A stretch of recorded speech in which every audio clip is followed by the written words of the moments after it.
Hello everybody, I am back again. Different kind of video today, nothing to do with firearms or antique muzzleloading replicas or anything like that. We're going to do a bit of a different video today, something else I'm somewhat passionate on. Radios. So, I'm trying to think here. Hold on. I'll be right back. Okay, so I do these videos totally unscripted. I kind of just start rambling and hope that I'm making sense. So if I kind of start to trail off or I lose my concentration, that's because I'm trying to think of what to say. So, heads up, sorry, warning, I'm going to do that. But anyway, we're going to talk about radios today, specifically in the context of situations where you would really need one in today's society. Now, these are fairly middle line radios. These aren't Motorola's or anything like public safety has.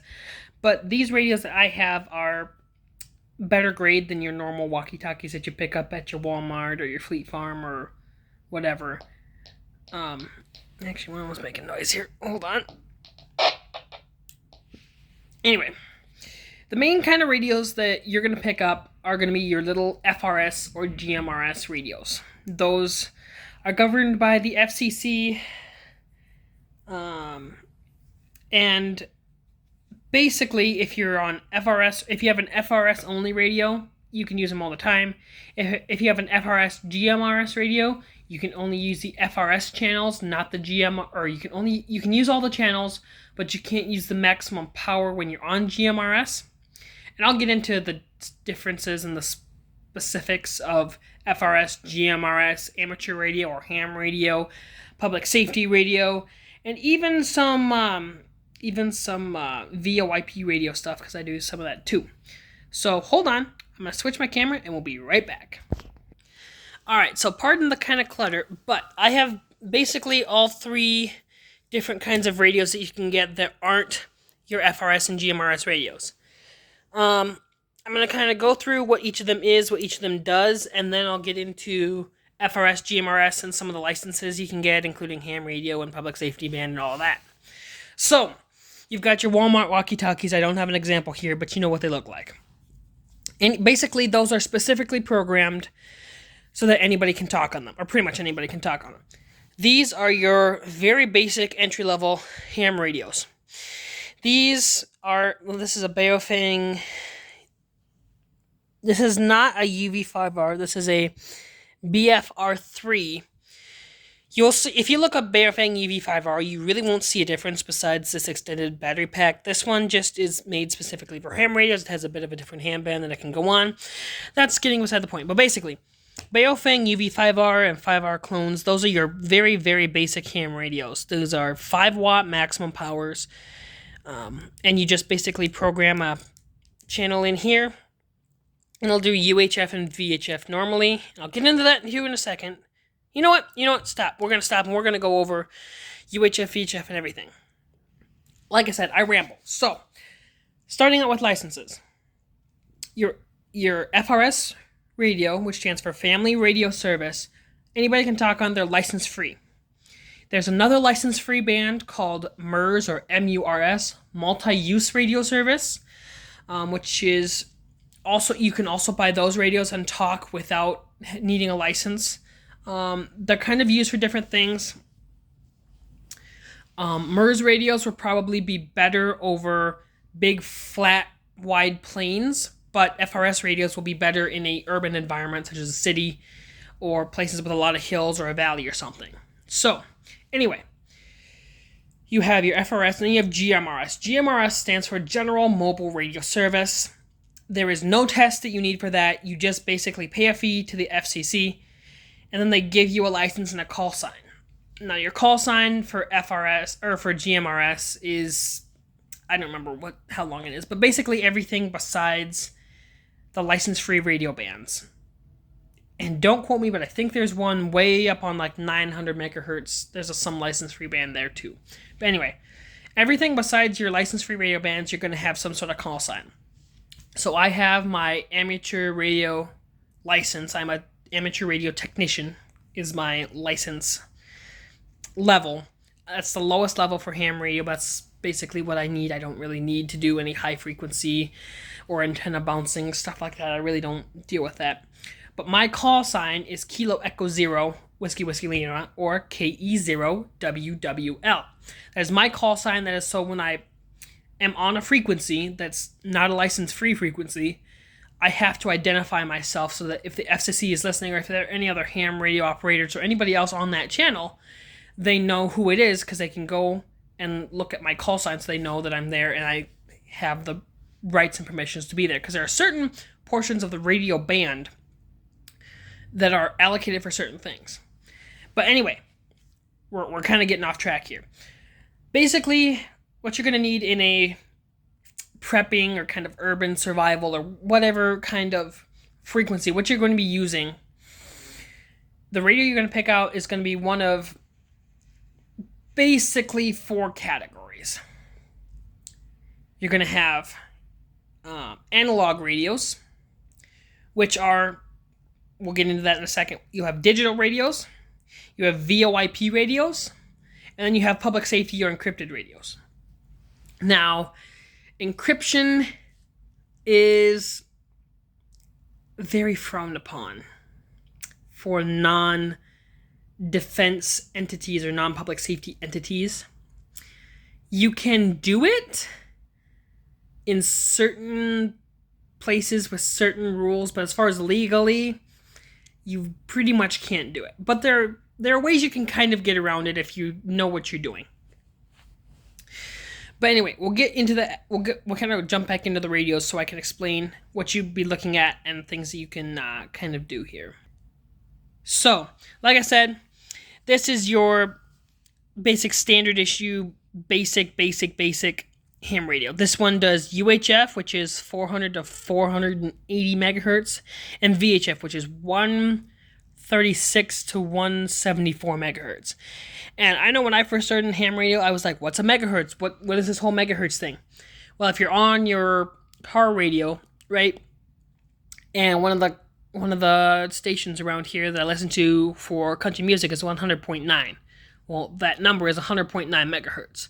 So if you think about it, these are just radios that are on a little bit different frequency than your car radio. So like I said, this is your basic Baofeng ham radio. It just does analog, which means you speak into it and it transfers your voice into radio waves, sends it out, and then another radio on the receiving end will take in those radio waves and convert it back to vibrations, which will be noises, which will be your voice. Then you have this radio. This is a Radioddity GD77. This is the starter radio if you wanted to get into digital radio. Now, the best way I can say that digital radio works versus analog radio is instead of converting it to just a radio signal, instead of converting your voice into a radio signal, it converts your voice into a digital signal and then sends that out through the radio waves. And then when on the receiving end, the receiving radio will pick up those digital radio waves and decode that back into sounds, which will be vibrations, which will be your voice.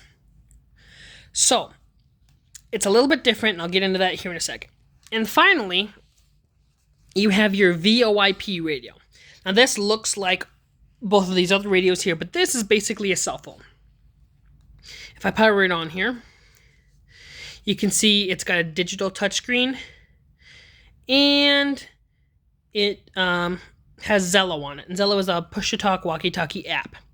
Now, basically, what this does is it doesn't use radio waves at all. It converts your voice, when you speak into it, it converts your voice directly into digital signal and sends that through the internet and through your walkie-talkie app through the internet, and then it's picked up on the other side of your internet by other internet radios or other internet apps, and you can hear your voice.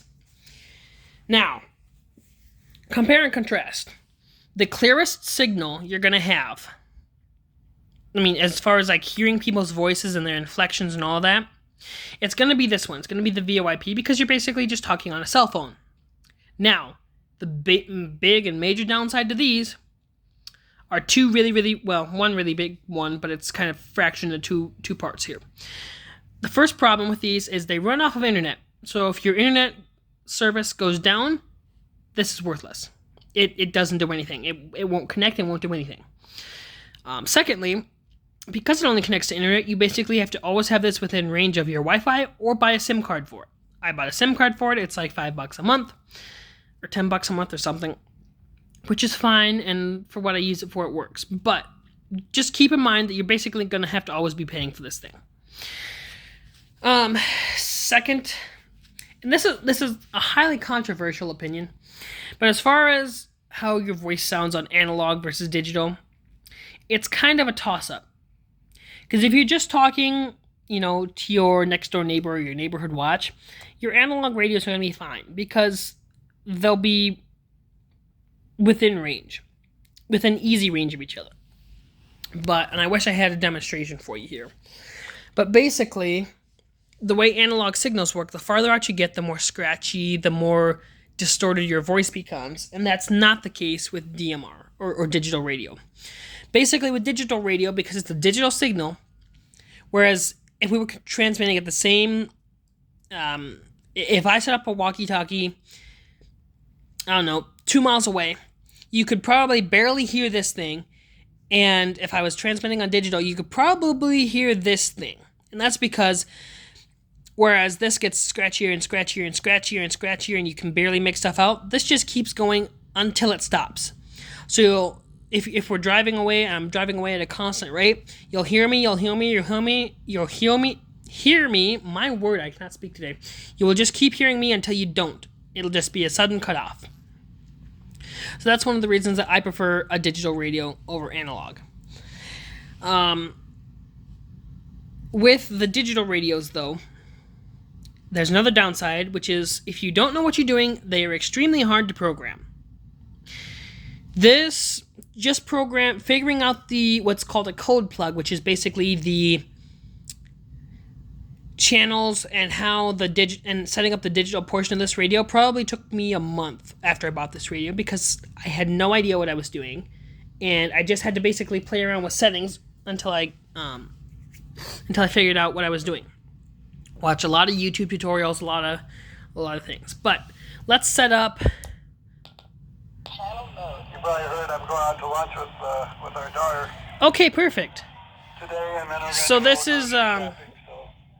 this is hooked up to my local ham radio repeater, and this is on analog transmission. So you can hear, this is kind of just them talking, right? This morning. Glad you got up and got on. So we'll catch you a little later, maybe on the way to Watana. K0IUQ. And see, there he identified himself with his call sign, which is what I was going back to earlier. But that's an analog transmission, right? And it's basically every radio transmission you've ever heard if you've been playing around with radios at your cousin's house or whatever, minus the professionalism and the call signs. Now, I have another digital radio here, and I'm gonna set it up so that we're on so that this is on digital. Hold on. Make sure this is the right one. Yep, okay, so this is the right one.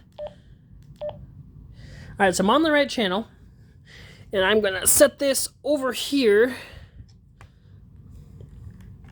So it's a little bit farther away. I'm going to set this one over here. And then I'm going to talk in a digital mode. And hopefully you'll be able to hear the difference in digital. Testing 1, 2, 3. 1, 2, 3. Kilo, Echo 0, Whiskey Lima, KE0, WWL. Now that's basically digital. Now you can still hear my voice fine. It's a little bit digitized. You can tell there's a little something wrong with the modulation, which is just what you lose in digitization. But the other thing you can hear is that there's a little bit of delay. So with these, if I was to hook up to an FRS channel, which I think I can hear. 1, 2, 3, 4. I just gotta find the right channel here. 5, 6. 5, 4, 5, 3, 5, 4. Let's see. Do I have that one on here? I do. Okay, so if I just speak an analog here, 1, 2, 3, 1, 2, 3, you can see that there's no hesitation. It's basically me talking, and you can hear me exactly as I'm talking. Whereas with digital, you can hear that there's just a slight delay, which is due to the digital radio basically turning everything back into my voice. Now, as far as your setup for something you would use for like camping or hiking or something, analog is going to be fine. But if you wanted to do, like I was talking about before, encryption, which is available on a lot of public safety and military grade radios, is basically, you can't find it on a civilian radio. You can find some 412 or 18-bit encryptions, which are very easily crackable if you're not just a civilian. And you have to get up into 126-bit and 224-bit, I think, before you start getting, professionally secured radio transmissions. But for normal and everyday operations, whether it's a group of preppers or a last stand militia, come a war or something, in my opinion, your best bet is going to be these digital radios. Why? Because they're hard to program, and other militias will probably not have the resources to hack into your comms. Because, and I don't want to do this because it sounds terrible. And let me program one thing here. How do I get into... Frequency mode. There you go, frequency. 4, 6, 3, 3, 5. 2, 5. This is what a digital radio sounds like to another analog radio. And I hate doing this, but this is what it's going to sound like. And hopefully it picks it up. It's definitely picking it up, but it just doesn't want to play it. Come on. My squelch is all the way up. Squelch.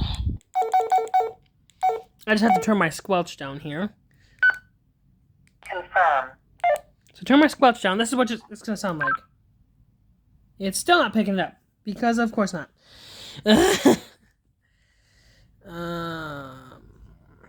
Well, let's try it on this one. These radios are also capable of analog channels.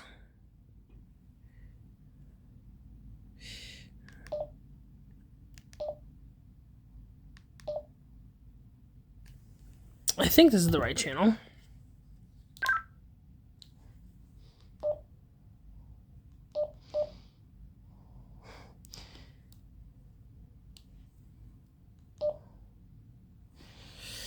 Sorry, guys. I will get this set up and then I'll show you. Alright, I finally got it set up. So this is what digital radio sounds like to an analog radio.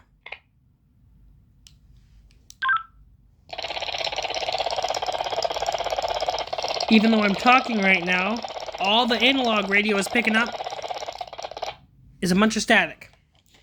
And what it's picking up is it's picking up those digital signals, but it can't translate them. It can't translate them into anything. And as far as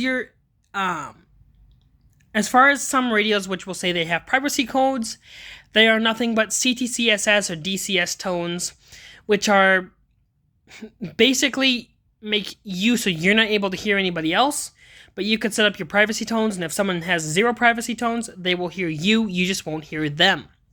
So don't listen to people when they say, when radio carriers say 158 privacy tones, yeah, that means nothing. It means that you can't hear other people, not that other people can't hear you. So, for actual encryption, you have to get a public safety radio. But for what's it called? To be able to encode your radio transmissions but not encrypt them, your digital radio is your best option. I use digital radios at my work. I use public safety radios when I'm working in public safety, and I use basically all of these radios for different things. But your best bet, if you're just gonna get into stuff for maybe prepping and not a potential hostile engagement force, would be these. These are easy. These are simple, easy to program. You can program these to FRS. Now, you can't legally transmit on these without a license because these are not FRS grade radios. But if that's something that doesn't concern you, or you don't care about it, you can do it, but be aware that the FCC can technically issue you a fine. If you want to do something if you want to be a little bit more secure in your transmissions for whatever reason, your digital radios are going to be your thing. But if you want to be able to talk to anyone, anywhere, as long as they have an internet connection, these things are going to be your best bet. These things are probably, I don't know, I bought this one for $100. So they're fairly expensive. I bought this one for $100. This was, I don't know, all of 25. And these were about 85-ish a piece when I bought them. So that's my overview of radios you can use on an everyday basis. If you have any questions, leave them in the comments section, and I promise I will get to them when I have a chance. Like I said, I use all of these radios, and I even use public safety radios. So if you've got questions or you want to know more about how things work, leave them in the comments, and I'll address them as soon as I can. But anyway, thanks for watching this video. Thanks for listening to me rant. Like I said, all of these videos are completely unscripted. I just kind of get an idea on what I think would be cool to make a video on. So if you've got something cool you want me to make a video on, tell me and I'll make a video on it. I don't care. As long as I got time, I'll do it. So anyway, that's it, and I will see you all in the next one. Stay safe.